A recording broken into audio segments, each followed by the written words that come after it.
Selamat datang ke YouTube channel Inspire Media Malaysia. Anda bersama dengan saya di dalam rancangan Komplot Idea, sebuah rancangan yang akan mengupas tentang isu-isu semasa dalam dan luar negara. Dan kepada anda yang belum subscribe kami di YouTube, anda boleh subscribe kami dan juga follow kami di pelbagai platform, sama ada di Facebook page Inspire Media Malaysia ataupun di Instagram Inspire Media Production. Dan untuk kali ini kita akan mengupas tentang COVID-19 ataupun coronavirus yang sedang melanda dunia ini. Dan saya kira umum mengetahui bahawa Malaysia sedang berhadapan dengan detik sukar gelombang fasa ketiga bagi wabak tersebut, dan Perdana Menteri Tan Sri Muhyiddin Yassin sendiri mengumumkan Perintah Kawalan Pergerakan sejak 18 Mac yang lalu yang sepatutnya berakhir pada 31 Mac namun dilanjutkan sehingga 14 April 2020. Dan 2 buah kampung di Simpang Renggam, Johor telah diisytiharkan sebagai kawasan Perintah Kawalan Pergerakan Diperketatkan ataupun PKPD. Dan keadaan ini pastinya menimbulkan kegusaran orang awam. Pergerakan terbatas dan beberapa perkhidmatan ataupun bisnes tidak dapat diteruskan seperti biasanya. Keadaan menjadi lebih hiba apabila kita mengetahui bahawa kenalan ataupun rakan sepejabat didapati positif COVID-19. Dan saya sendiri merasai perkara tersebut apabila kenalan saya yang saya kenal sejak 2012, saudara Azizur Rahman Arifin, didapati positif COVID-19 di dalam kumpulan kluster tabligh apabila beliau menyertai Perhimpunan Istimewa Jawad Kudama dan Ulama Malaysia di Masjid Seri Petaling pada 28 Februari sehingga 2 Mac yang lalu.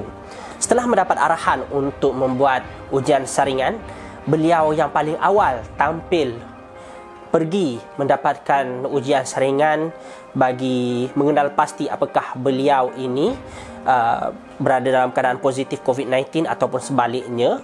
Dan setelah ujian saringan dilakukan, beliau didapati positif COVID-19 dan seterusnya beliau menerima rawatan di Hospital Kuala Lumpur sejak 20 Mac yang lalu. Dan hari Selasa baru-baru ini saya sempat melakukan video call, namun pihak kami ingin memohon maaf kerana kualiti video call berada pada tahap yang amat kurang memuaskan kami. Namun saya kira audio bagi video call tersebut berada pada tahap yang begitu baik. Jom kita tonton sesi video call antara saya dengan beliau, temu ramah eksklusif dengan pesakit COVID-19 yang berada di Hospital Kuala Lumpur. Mungkin boleh Abang Zul cerita sedikit kronologi ataupun cerita yang berlaku. Ya, seperti yang saya sebutkan tadi, Himpunan Tabligh itu pada 27 Februari 1 Mac.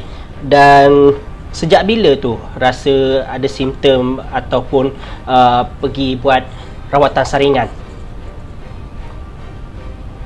Okay, perhimpunan itu sebenarnya bermula pada 28 hari bulan hingga 2 hari bulan, itu hari yang terakhir sekali lah. Dan panjang perhimpunan itu memang saya ada di situ. Dan kemudiannya apa yang terjadi dalam 5 hari bulan, saya dah mula simptom demam, pada sebelah petang kita demam panas. Kemudiannya saya cuba dapat perawatan melalui klinik biasa saja. Ubatnya waktu tu berlakunya pening, nafas tercungap-cungap dan sebagainya. Dan akhirnya apa yang berlaku 11 bulan saya dah diminta untuk membuat saringan. Dan saringan tu kita buat di Masjid Seri Petaling. Dan akhirnya pada 19 hari bulan saya terima panggilan daripada pihak hospital HKL mengatakan saya disahkan positif lah. Okey, jadi apabila menerima khabar itu, bagaimana reaksi keluarga Abang Zul sendiri? Reaksi keluarga terkejut lah dengan keadaan berita tu, dan unexpected yang saya salah seorang yang akan positif COVID ni. Dan masing-masing pun macam curiga dan was-was. Akhirnya masing-masing risau lah. Okey. Dan apabila ada announcement untuk membuat saringan itu, bagaimana reaksi sahabat-sahabat Abang Zul sendiri yang merupakan ahli jemaah yang berkumpul di Masjid Seri Petaling? Adakah positif, mereka semua pergi bersama-sama, ataupun ada yang memberi reaksi yang agak negatif dan sebagainya? Setakat sekarang alhamdulillah, daripada apa yang perintah daripada pihak kerajaan minta, semuanya bagi kerjasama yang sepenuhnya, dan ada yang pergi berulang kali, dan sehingga kan pihak KKM ataupun pihak kesihatan daerah, Jabat Kesihatan Daerah terpaksa menolak bahawasanya kalau nak datang untuk membuat saringan terpaksa kena ada simptom-simptom dia, sehinggalah ada rakan-rakan yang lain-lain itu tak puas hati, pergi 2-3 kali, ada yang tak dapat di PKD, akhirnya mereka pergi ke hospital dan sebagainya. Setakat sekarang alhamdulillah daripada kawan-kawan yang daripada rakan-rakan usaha semua memberi kerjasama 100%. Okey, jadi apabila posting orang awam yang sedikit memberi gambaran negatif terhadap jemaah tabligh itu tidak benar sama sekali lah. Jadi mungkin bagi pihak orang awam, mungkin mereka banyak mendapat maklumat melalui media sosial dan sebagainya, kan? Tapi hakikat yang sebenarnya input yang sebenarnya tak dapat yang secara yang betul, kan? Jadi di sini saya nak maklumkan bahawa pihak kita, rakan-rakan semua memberi sepenuhnya kerjasama dengan pihak kerajaan dan juga pihak Kementerian Kesihatan dan pihak polis. Okey, dan bila macam sekarang ni Abang Zul masih lagi di dalam HKL, mungkin boleh ceritakan sedikit tak tentang prosedur rawatan ataupun prosedur yang perlu dihadapi setiap hari oleh Abang Zul sendiri? Jadi kita di quarantine di bilik. Satu bilik ada yang 4 orang, ada satu dom. Satu dom ada 5 dom, dan satu dom tu ada 6 katil. Tapi saya ditempatkan di bilik berempat. Jadi pergerakan kita terbatas di sini, memang tak boleh keluar masuk, dan memang sama sekali orang luar tak boleh nak masuk. Dan untuk MO, staff nurse nak masuk jumpa dengan kami pun dengan keadaan pakaian yang betul-betul mengikut prosedur SOP diorang, dan kita hanya dibekalkan makan, air dan sebagainya, cuma tidak ada ubat-ubatan. Dan juga di sini kita diperiksa untuk daripada segi denyut jantung, tekanan darah dan sebagainya, satu hari lebih kurang dalam 2 kali, di sebelah siang dan juga di sebelah malam. Saya dimaklumkan yang mereka yang sekarang ini berada di HKL perlu untuk membuat laporan harian dengan pihak polis ataupun pihak polis yang akan datang ke katil ataupun prosedur ni macam mana? Oh tak hanya untuk dengan pihak Kementerian Kesihatan saja.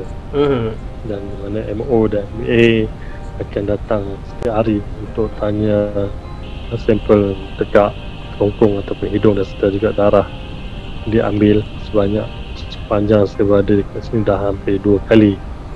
Dan kita terpaksa tunggu di mana sampel-sampel tu akan dihantar ke makmal, dan kemudiannya akan tunggu, andai kata 2 kali hanya kita dah boleh discharge lah. Okey. Jadi apabila keadaan ataupun tahap kesihatan Abang Zul sendiri stabil mengikut apa yang dikatakan oleh doktor tu, maka Abang Zul akan dapat discharge dalam masa terdekat lah, kan? Ya, akan discharge dan kemudian akan sambung kuarantin di rumah. Dan saya difahamkan oleh kawan-kawan yang dah discharge, mereka akan diminta buat saringan lagi selepas 1 minggu. Dan bukan masuk discharge tu boleh keluar ke mana-mana saja. Tapi masih lagi under quarantine di dalam. Abang Azizul akhirnya dibenarkan untuk pulang ke rumah pada Rabu 25 Mac, iaitu keesokan hari selepas kami melakukan sesi video call, dan beliau akan menjalankan proses kuarantin di rumah beliau sendiri. Dan sebagai kesimpulan, apabila melihat kepada situasi COVID-19 ini, saya terlintas dengan satu kata-kata yang telah saya dengari daripada salah seorang mangsa tsunami di Aceh ketika membuat penggambaran untuk Travelog 48 jam. Ketika ombak tsunami membadai Aceh, beliau terdengar satu ungkapan, iaitu bumi ini sedang disucikan. Orang dah kumpul di pinggir jalan. Orang bilang, Rijal, masjid dah rusak. Saya bilang nggak percaya karena waktu itu saya nggak merasakan gempa yang kuat di atas becak saya. Kalau nggak percaya, dia orang itu bilang lihat sendiri. Sampai saya ke masjid, orang udah berkerumun di masjid. Saya pegang sandal di tangan. Waktu itu saya mau lari, kedengaran lah di telinga saya, hari ini dunia mau disamak, disucikan. Lari terus. Apakah COVID-19 yang melanda dunia ini merupakan satu amaran daripada pemilik bumi ini sendiri, bahawa inilah proses penyucian bumi daripada anasir-anasir toksik ataupun perkara-perkara yang sedang merosakkan bumi ini. Terpulang kepada penilaian anda semua. Terima kasih kerana menonton Komplot Idea, dan jangan lupa untuk like Facebook kami, Inspire Media Malaysia, follow kami di Instagram, Inspire Media Production, subscribe YouTube kami, Inspire Media Malaysia, untuk mengetahui tentang video ataupun kandungan yang akan kami muat naik pada masa akan datang.